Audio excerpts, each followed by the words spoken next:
flung his blood up to the sky, and he cried out, "You have conquered, O Galilean." Galilean, of course, being a reference to Jesus of Galilee. And he said, "You have conquered over me."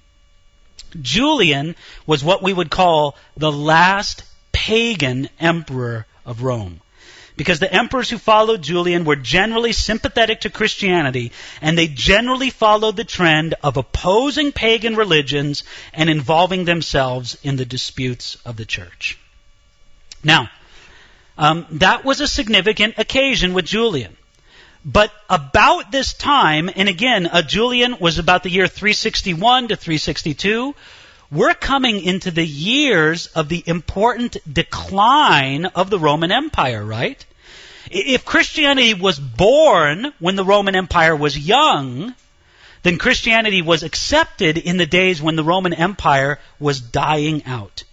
We've already spoken in a previous lecture about the people who lived north of the Danube and east of the Rhine, and how they were known as the barbarians, these mostly Germanic tribes, and how they were actually highly civilized and had high standards of morality, even though they didn't have quite the technology or the agricultural work or the sophistication of the Romans. They weren't like cavemen by any regard. Well, again, for 350 years, the Rhine and the Danube were the borders of the Roman Empire, and these different Germanic tribes slowly had Christianity introduced to them. The first leader of a more organized Christian work was a German named Ulfius. He was born about 310, who had a Greek Christian mother. He became a leader to Christians in his area, and he learned how to speak Greek from his mother. In the year 341, he was among a party of Goths, that is, this German tribe, who were sent to Constantinople as a diplomatic delegation. He met Eusebius, who at that time was the bishop of Constantinople. But the last Roman emperor left the throne in the year 476. He was deposed by German invaders. But understand that for some generations before 476, Rome was no longer a mighty empire. It was divided and constantly fighting barbarian invaders. No longer just on the frontiers in Italy, but in Italy and in Rome itself. Rome was sacked in the year 410. Again, notice, that's just 50 years after Julian's time.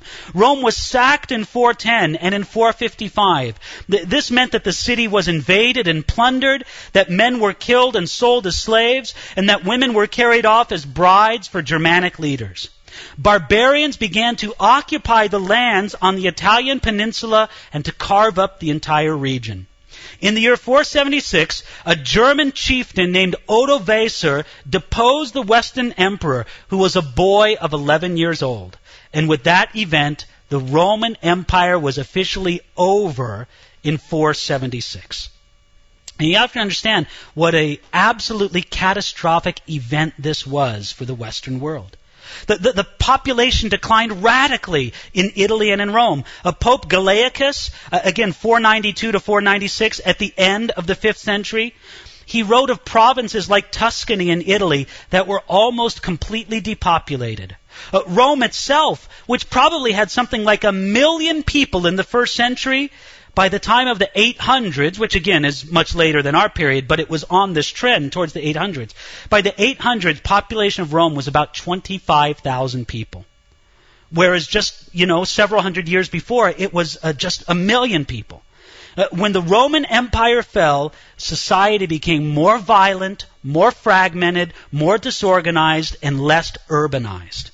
Now again, how did this whole trend happen? How did the Roman Empire get to this place where under Julian it was still an impressive empire, but again, by the time 476 turned around, it was completely gone almost. It had truly fallen. Well, the pivotal thing happened about the year, somewhere around, let me go back to this. By the time of Julian, the Roman Empire had begun in some significant decline. About the year 350, the Roman Empire was still massive. It included what is today the Near East, North Africa, England, France, Belgium, the Netherlands, Spain, Italy, Switzerland, and Western Germany. Then, sometime around the time of Julian, violent invasions began to tear the empire apart. a real turning point was the Battle of Adrianople in the year 378. This battle was fought between the Roman Emperor Valens and the Goths on August 9th, 378. It took 10 miles outside the city of Adrianople, which is now the city of Erdene, Turkey. By the way, Adrianople or Turkey, or Erdene in Turkey, it's the most fought over city in the world. It's seen 15 major battles in 1700 years. Well, the Visigoths came across the Danube and into this area south of the Danube River at the invitation of Valens in the year 376. He allowed them to come because they were starving to death because of a famine north of the Danube River, but Valens hoped to use the Visigoths to strengthen his army and to fatten the imperial treasury. So he gave them the permission to cross the Danube, to come south, and to come in the province of Thrace if they would come unarmed. Well, they didn't. They came across the Danube, but they didn't come unarmed. And once they came into Thrace, they began to span out over the area, and they were enough of a threat so where the Emperor Valens felt that he had to face them in battle. It's very interesting about this Battle of Adrianople. It's one of the turning points of the Western world. Because Valens believed intelligence reports that put the strength of the Visigoth army as being far less than it actually was. And then Valens refused to wait for reinforcements, supposedly because he wanted the glory of the battle all to himself. He pushed his troops too hard. They marched all the way from Constantinople in a remarkably short period of time, and his troops came into battle exhausted and were defeated. Things might have been very, very different in the history of the Western world if Valens, Emperor Valens, would have won at the Battle of Adrianople.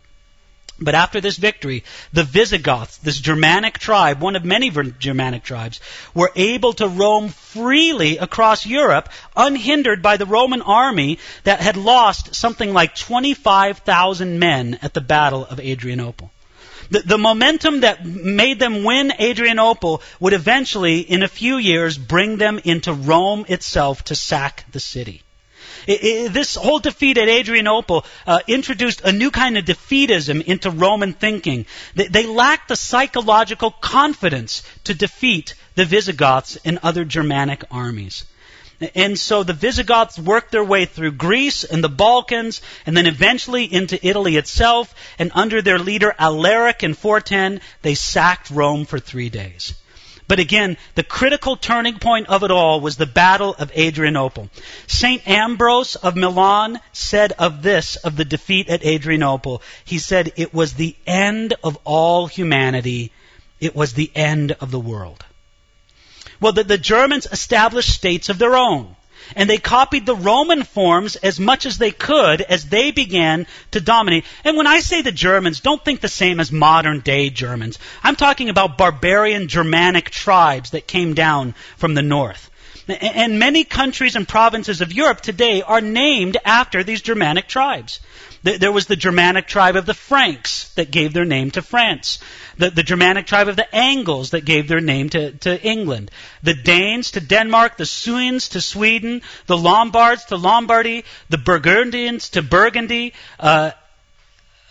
Saxony in Germany, Essex and Wessex in England, all after the Saxons, and Friesland and Holland after the Frisians. So you can see how this new sort of takeover of Europe, so to speak, this huge influence all over Europe of the barbarian tribes after Rome fell. Well, what was the reaction of Christianity to this? And I have to just say, if you could just for a moment get inside of this in your mind, what an absolutely cataclysmic event it was that Rome fell. Because once, while there was still this sense of order and organization and law and structure to society, it seemed that in very rapid fashion, it all vanished away. It seemed to vanish away very, very quickly. And in a few years, society took a great step backwards.